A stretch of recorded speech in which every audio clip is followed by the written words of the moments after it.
What is up, you gorgeous, fabulous creatures, and welcome to another week inside the Losing It podcast. You're here with Kylie Pax, Australia's emotional eating coach, and today we are diving into something so good. I know it's something that every single woman has felt but never wants to say out loud, because the truth of the matter is we feel like we are behind in life, behind in weight loss, behind in your career, behind in your levels of confidence. And especially this year, as I hit my mid-50s, I feel like I am behind in becoming the woman I swore that I would have been by now. So if you are nodding your head and thinking, oh my God, yes, sis, that's me, then this episode is for you. Now, before we jump in, please remember, hit subscribe, follow the podcast, leave me a review, or just share it to your stories. It makes me so happy when I see you guys pop up with the podcast, because it lets me know that it's making an impact and helping you live the life that you came here to get. Now, honey, this is the truth that you need to hear today, and I want you to hear this with your whole heart. When you are born,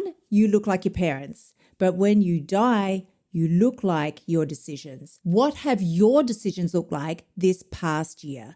I know for me, I absolutely have felt like I've been behind. I made amazing progress earlier this year with my weight loss, and then it stalled. Now, let me be very fucking clear. It wasn't the weight loss that stalled. It was me. I just got myself in some bizarre kind of holding pattern, and I couldn't be effed getting myself out of it. Now, if I'm going to be really brutally honest about it, I knew exactly the reason why this had happened. I had stopped doing my mindset work. And this is what we do so often. When you start getting success in a certain area, like with our weight loss, we stop doing the exact shit that got us the success in the first place. Why do we do this? Because psychologically, you're not in as much pain as you were anymore. When I was up at my heaviest weight early this year, I was in a lot of pain, probably physical pain, but it was mainly emotional and mental. But once that pain starts to subside, the things that you were doing to get rid of that pain no longer seem as important. Oh, it doesn't matter if I don't take Molly for a walk today. It doesn't matter if I skip the gym or skip yoga or skip my training. It doesn't matter. But it matters probably even more than it did when you started doing it, because as you start slacking off, of course, so do your results. The number one thing that I had quit doing for myself really was my mindset work. When I look back on my life and the times when things were the most amazing, I was making the most money, I had the most amazing relationship, my business was thriving, my body was thriving, everything was great, and I felt great, I was extremely disciplined with my schedule. I was up at 4:45 a.m. every single morning. I was spending time with God. I was doing journaling. I was live streaming every day. There was certain things I was doing that were lighting me up from the inside out. And I want you to hear this. You're not behind. You're not late. You're not stuck. You're simply in the middle of becoming who you've always supposed to be. You see this version of me today and looking super confident and coaching women globally. I got the pink hair and the podcast, the whole thing's going on. But there was a version of me that stayed up all night, binge eating on biscuits and chocolate in the dark, because food was the only place where I didn't feel like I was a big, fat fucking disappointment. I used to sit back and scroll social media and think everybody has got it figured out but me. And it's so easy to fall into the trap of comparisonitis, but it's not the truth. The truth is, you think right now that working on your mindset is not as important as working on your body and losing weight. You think when I lose the weight, then I'll deal with everything else. But the truth is, when you deal with everything else, then you will lose the weight. Right now, you think the mindset work is not that important. But the reality is that is the one thing that you cannot afford to skip. And why? Because everything you do in your life is mindset work. Every single decision. Do I get up this morning at 6 a.m. or 8 a.m.? Mindset.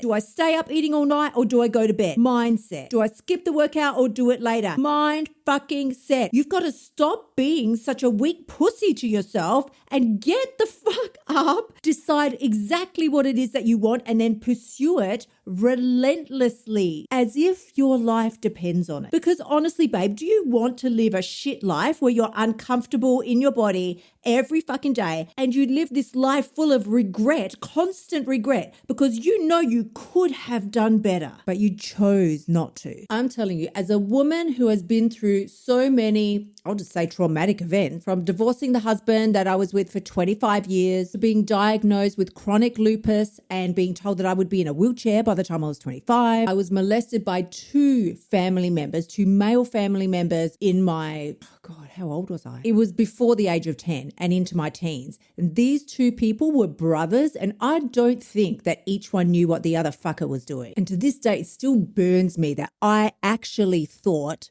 because they grew me that way, but I thought that that's what love and acceptance is. I was then raped by one of their friends at the age of 17, became anorexic and bulimic in my 30s. I mean, no surprises there. Had multiple investment properties, a brand new house, several brand new vehicles that were like 100K each, and then lost it all in my 40s. Nursed my beautiful mum and my uncle on their deathbeds. I mean, if I had a reason to be a little fucked up in the head, I could take out the award, honey. Just give it to me right now. Roll it on in. Give me the parade. It's mine. But even with all of that, it's not the pressure that makes the diamond. It's the cut.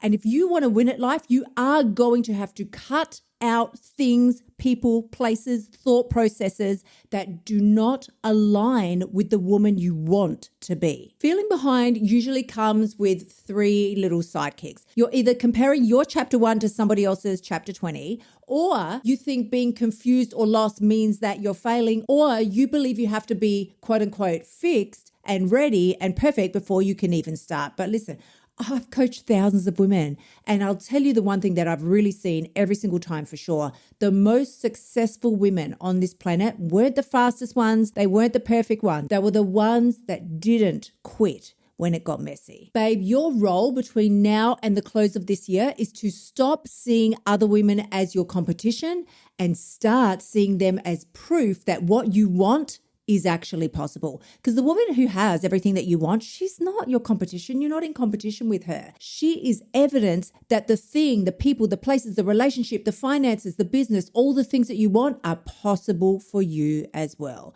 So when you see somebody winning, instead of feeling like you're behind and talking down to yourself, why don't you try asking yourself what you can learn from them? What are their routines like that you can hack and integrate into your life? What is she doing that you're not doing yet? Sit back and think about the highest version of yourself that you can create in your mind. What she looks like, what she feels like, what she smells like, what fragrances is she wearing? Does she have long hair or short hair? Colored hair, or she let herself go grey? What is going on? Because I'll tell you, you've been given that vision to chase because you have a responsibility to go and get it. And I'll tell you one more thing while we're yapping about this today. If you don't have a definite purpose in your life, apart from just getting skinny, I mean, honey, how embarrassing for all us women that grew up in the era that I did, 70, 80, 90, where dieting was like a crime scene, really. There was zero consideration for your health. I grew up in the Denise Austen, Susan Powder, Jane Fonda era. I mean, Lycra and leggings were my BFF. And I had magazines like Dolly and Cleo and Cosmo telling me to just drink water, have a margarita and a half a hot dog each day, and that was going to get you skinny. And the saddest part, we did it like clowns in a rodeo. We did whatever they told us to do. But babe, your life should not be a full-time job of trying to lose weight. You need a purpose in and alongside that. Yes, weight loss is important, not because you're going to be skinny, because you're going to feel good, feel amazing, be happy, and be healthy. That's what it's about. You being at your ideal weight isn't about fitting into a societal standard. It's about you feeling like a fucking powerful diva who has overcome one of the greatest challenges in this lifetime that it ever has to offer. And if you don't have a definite purpose alongside of that, you will continue to chase temporary distractions. When you're chasing quick hit after quick hit, you never actually take the time to look in the mirror and face what's truly there. Because if you're placing all of your value on just chasing the next high, the next diet, the next quickest way for me to get skinny, then it's clear that you don't value yourself. You actually end up valuing the next high that you get from quick, speedy weight loss more than you value yourself and your mission in this world. And truth time, babe, until you master yourself, you cannot master anything else because you're in your own fucking way. So let's talk about creating unwavering discipline. How do we do that? The number one thing I hear from my clients is I need to be more disciplined. I need to be consistent. Well, here's how it happens. You're going to create some core beliefs and values around that 1% version of you. What are your actions, appearance, the character that you would have, the energy that you would operate from? What are your non-negotiable values? Your output is never going to surpass your identity. That is why the number one thing I teach inside of the Bombshell Blueprint and with all my one-on-one clients is identity, identity, identity. You can never shift higher than how you actually see yourself to be. So I'm going to give you 4 areas to look at that will start making the biggest changes. And the easiest one and probably the funnest one is appearance. So what is the exact appearance of that 1% version of you like? Does she have tattoos? Does she not have tattoos? Is she super muscly or is she sleek and slim? What's her hair like? What's her skin like? All of it. Then you're going to move on to the actions that she would be undertaking each and every day. What are her habits like? Is she getting Uber Eats each night? Is she making shitty food decisions, or is she avoiding that and she's eating super healthy? Does she eat to avoid her responsibilities, or does she face things in her life? Is she waking up early? Is she moving and training? Write down the actions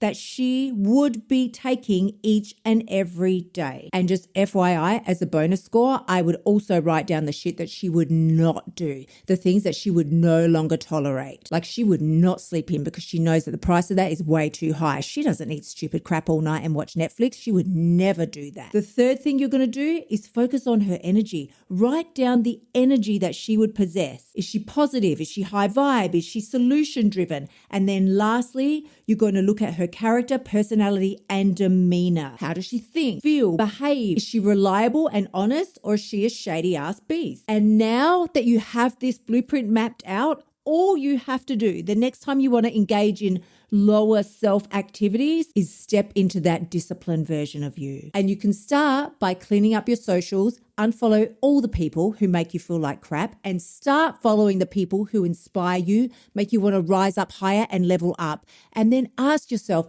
if I didn't feel like I was behind today, if I believed I was exactly where I was supposed to be, because let's be real, everybody wants to see the trophy, but nobody wants to see the train wreck that happens in the middle. If I was exactly where I was supposed to be, what choices would I make today? And then just pick one tiny area to improve by 1%, whether that's going to be your meals or movement or mindset. You don't need to overhaul your whole life in one sitting. Just keep moving forward. And then. This is eating code number 4 all over. My favorite eating code in the whole world. Girl, you got to act like the woman you want to become, because she's the only person who's going to get you there. If you found today helpful, I just want to remind you, you are not running late to your own life. You are just in the middle of your transformation story. And one day, this current version of you, the tired, overwhelmed, doubting myself version of you, she's going to be the reason why another woman believes she can make it too. So honey, get up, take this next one small step today, and remember, you are not behind. You're in the process of becoming. Honey, if today's episode hit your heart, please remember to screenshot it, share it on your stories, or tag me at Kylie Pax and leave a review, because this is how we're going to change the lives of women around the world. And if you're ready to stop emotional eating and lose weight without all the drama and become unrecognizable in 90 days, join me inside of the Bombshell Blueprint. I cannot wait to see you there. I hope you have the most amazing week. I cannot wait to see you again next week. Until then, gorgeous ones, bye for now. Thank you so much for tuning in. Remember to shimmy your butt over to kyliepax.com and join me inside of the Bombshell Blueprint so you can stop emotional eating and start losing your weight now. You'll also find helpful notes and resources inside my past podcasts that will help you lose your weight without losing your sanity. I will see you next week.